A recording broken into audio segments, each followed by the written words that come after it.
жүктілік кезінде спортпен айналысуға болмайды деген қате ұғым бар көп әйелдерде. Мен жүкті болдым, маған қимылдамау керек, ауыр көтермеу керек, көп жүрмеу керек деген.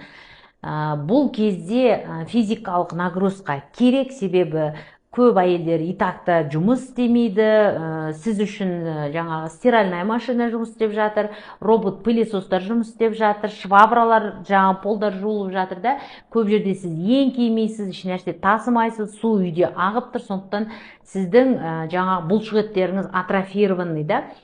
Сондықтан жүктілік кезінде сіздің бұлшықеттеріңіз дұрыс жұмыс жасау үшін, жүктілікке 9 айдан кейін босануға, жеңіл босану үшін, оңай босану үшін, ешқандай разрывсыз қиналмай босану үшін сіздің бұлшықеттеріңіз жұмыс жасап, оған дайындалу керек.